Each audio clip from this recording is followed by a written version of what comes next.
आप लोगों का स्वागत है लाइफ साइंस बाय डीडीआई सर के क्लास में। आज के अंक में हम स्टडी करने जा रहे हैं, बेहद महत्वपूर्ण टॉपिक है, एल्गी और ब्रायोफाइट्स में क्या डिफरेंस है। बहुत सारे स्टूडेंट नीट की तैयारी करते हैं, बीएससी प्रीवियस की तैयारी करते हैं, उनके दिमाग में यही नहीं आता है या उनका कंसेप्ट क्लियर नहीं होता है कि एल्गी ब्रायोफाइट्स में क्या डिफरेंस है। बहुत से बच्चे यही नहीं जानते हैं कि क्या एल्गी और ब्रायोफाइट्स दोनों एक हैं या अलग हैं, या कौन एडवांस है, कौन पहले आया, कौन बाद में आया। इन सभी कंसेप्ट को आज हम यहाँ पे देखेंगे और क्लियर करेंगे। देखो, सबसे पहले हम बात करते हैं एल्गी क्या है। एल्गी आप लोगों ने पढ़ा होगा लोअर क्लास में। एल्गी का मतलब, एल्गी ऐसे प्लांट्स हैं या एल्गी ऐसे क्लोरोफिल कंटेनिंग ऑर्गेनिजम्स हैं जिनका हैबिटाट वाटर। हाँ, कुछ एक्सेप्शनल केसेस हैं जिनमें वाटर से हट करके भी ये बिहेवियर रिप्रेजेंट करते हैं मैक्सिमम, लेकिन ये पानी में कोई प्रेफर करते हैं, इनका जो हैबिटाट होगा वाटर होगा। अब सवाल ये आता है कि अगर हम ब्रायोफाइट्स और एल्गी को दोनों कंपैरिजन करते हैं, दोनों में हम डिफरेंस देखते हैं, तो क्या मेजर डिफरेंस है। तो आइए देखते हैं, नजर डालते हैं। कुछ फीचर्स हैं हमारे पास जिससे हम स्पष्ट कर सकते हैं कि क्या डिफरेंस है दोनों में, एल्गी में ब्रायोफाइट्स। पहला पॉइंट हम देखेंगे, मेनली एक्वेटिक। जितने भी एल्गी हैं ये क्या है, मेनली एक्वेटिक है। लेकिन अगर हम ब्रायोफाइट्स की बात करेंगे, मेनली एम्फीबियंस। एम्फीबियंस का मतलब होता है कि जो वाटर और वाटर के बाहर, यानी कि दो हैबिटाट को प्रेफर करते हुए रहते हुए पाए जाते हो, उनको हम एम्फीबियंस कहते हैं। दूसरा पॉइंट है, थैलस इज आइदर यूनिसेलुलर और multicellular, filamentous, some time parenchymatous. बहुत इंपॉर्टेंट पॉइंट है ये, हम कह सकते हैं this is the key point. Key point है, थैलस क्या है, आइदर यूनिसेलुलर, इनका सेल या तो एक सिंगल सेल के बने हैं, नहीं तो अगर मल्टी सेलुलर है तो कैसे, फिलामेंटस है, और कुछ सम टाइम पैरेंकाइमेटस भी है। लेकिन अगर हम ब्रायोफाइट्स की बात करेंगे, जितने भी ब्रायोफाइट्स हैं आज तक रिपोर्ट किए गए हैं, सभी की सभी ब्रायोफाइट्स क्या है, मल्टी सेलुलर पैरेंकाइमेटस है और कवर्ड है किससे, एपिडर्मिस। ये बहुत डिफाइनिंग प्रॉपर्टी है किसकी, एल्गी और ब्रायोफाइट्स की। मतलब ये यूनिसेलुलर भी हो सकता है, मल्टीसेलुलर भी हो सकता है, लेकिन जो ब्रायोफाइट्स है वो हमेशा और हमेशा मल्टीसेलुलर होता है। ये बहुत बड़ा पॉइंट है। दूसरा आगे हम देखते हैं, अगर हम सेक्सुअल रिप्रोडक्शन की बात करें तो एल्गी में जो सेक्सुअल रिप्रोडक्शन होता है वह 3 तरीके से हो सकता है, वेजिटेटिव, एसेक्सुअल और सेक्सुअल। लेकिन यहाँ पे अगर हम एसेक्सुअल रिप्रोडक्शन की बात करते हैं तो एसेक्सुअल रिप्रोडक्शन एल्गी के केस में जूस्पोर के द्वारा होता है, जूस्पोरेंजिया में बनता है।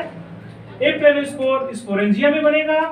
जूस्पोर फ्लैजिलेटेड होते हैं और एप्लेनोस्पोर में they do not have any kind of flagellum, मतलब मूवमेंट नहीं करेंगे। इसके अलावा यहाँ पे कुछ स्पोर, रेस्टिंग स्पोर होगा, दैट इज कॉल्ड हिप्नोस्पोर पाए जाएंगे। लेकिन ब्रायोफाइट्स एक ऐसे मेंबर आए एल्गी के बाद जिनमें एसेक्सुअल रिप्रोडक्शन नहीं पाया जाता है।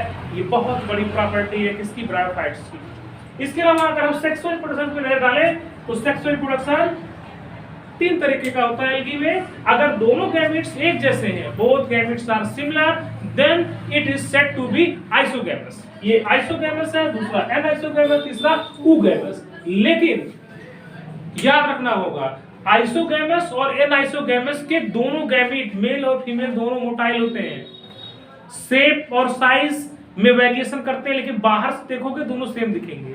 जैसा कि तुम लोगों ने पढ़ा है अभी फर्स्ट सेमेस्टर में in the case of Volvox.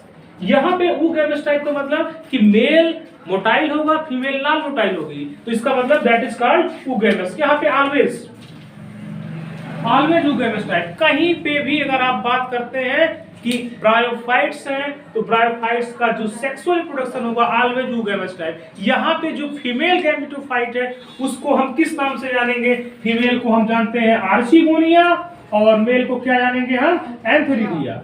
और आर्चिगोनिया के अंदर एग बनता है, एंथेरिडिया के अंदर एंथ्रोजोइट्स बनते हैं। जब दोनों फ्यूज करते हैं तो जाइगोट बनता है, जाइगोट डेवलपमेंट करके क्या बनाएगा, एम्ब्रियो। इसका मतलब ये है कि ब्रायोफाइट्स पहले प्लांट थे जहां पे एम्ब्रियो रिपोर्ट किया गया था। आगे देखते हैं, sex organ are unicellular non jacketed. ये बहुत बड़ा पॉइंट है। एल्गी में आप कभी भी लिखेंगे एल्गी क्या है, तो एल्गी क्या होते हैं, एल्गी आर इनके जो सेक्स ऑर्गन एल्गी के क्या होते हैं, यूनिसेलुलर होते हैं और नॉन जैकेटेड, मतलब किसी चीज की कोई कवरिंग नहीं होती है। लेकिन अगर हम ब्रायोफाइट्स की बात करेंगे तो ब्रायोफाइट्स के जो सेक्स ऑर्गन्स होते हैं वह हमेशा स्टेराइल सेल से कवर्ड होते हैं। इसका मतलब मल्टीसेलुलर होगा, protected by jacket of sterile cell. Sterile cell जो रिप्रोडक्शन ना करती है उनसे कवर्ड होता है इनका क्या, इनका सेक्स ऑर्गन। अब फीमेल सेक्स ऑर्गन को हम क्या करते हैं, ऊगोनिया एग प्रोड्यूस करेगा, यहाँ पे क्या बोलते हैं हम, आर्चिगोनिया। इसके अलावा अगर हम एम्ब्रियो फॉर्मेशन की बात करेंगे तो एल्गी के केस में एम्ब्रियो फॉर्मेशन नहीं होता है, जबकि ब्रायोफाइट के केस में एम्ब्रियो फॉर्मेशन होता है। पहले ऐसे प्लांट होते हैं जिनको हम कह सकते हैं they are also known as embryophyta. ये ऐसे मेंबर है जिनके अंदर एम्ब्रियो बन रहा है, that's why they can be said as embryophyta. इसके अलावा इनका जो स्पोरोफाइट होता है वह ऑटोट्रॉपिक होता है, मतलब स्पोरोफाइट मेल प्लांट बॉडी होगी और वो फोटोसिंथेसिस करेगी, बनाएगी क्या, गैमेटोफाइट। लेकिन यहाँ ब्रायोफाइट्स में उल्टा है, ब्रायोफाइट्स का जो मेल प्लांट बॉडी है उसको हम क्या बोलते हैं, गैमेटोफाइट बोलते हैं। उसके ऊपर स्पोरोफाइट बनेगा और स्पोरोफाइट के 3 पार्ट होंगे, याद रखना हमेशा। एक का नाम होगा फुट, दूसरे का नाम होगा सीटा और तीसरे का नाम क्या होगा, कैप्सूल। इसका मतलब फुट, सीटा, कैप्सूल जिस स्ट्रक्चर में पाया जाएगा उसे हम क्या बोलेंगे, उसे हम निश्चित तौर पे बोलेंगे स्पोरोफाइट। यह बहुत बड़ी प्रॉपर्टी है किसकी, ब्रायोफाइट्स की। It is the defining property of the bryophytes. इसके अलावा जितने भी एल्गी हैं, अब मैं पहले ही बताया हूं क्या होते हैं, मेनली एक्वेटिक होते हैं और ये क्या है, मेनली एम्फीबियस होते हैं। देखते हैं कुछ एग्जांपल, क्लेमाइडोमोनास, वालवाक्स एक्सेट्रा 2 एग्जांपल है। और यहाँ पे रिक्सिया, मार्केसिया, पीलिया, पोरेला, एंथोसिरास, इसके अलावा टकैकिया, वॉक्सवॉमिया, बहुत सारी स्पीशीज हैं। तो इस अंक में हमने यही सीखा क्या डिफरेंस है एल्गी और ब्रायोफाइट्स में। अगर हमारा वीडियो आपको अच्छा लगता है तो उसको लाइक करिए, शेयर करिए और ज्यादा से ज्यादा इसका प्रमोट करिए। Thank you.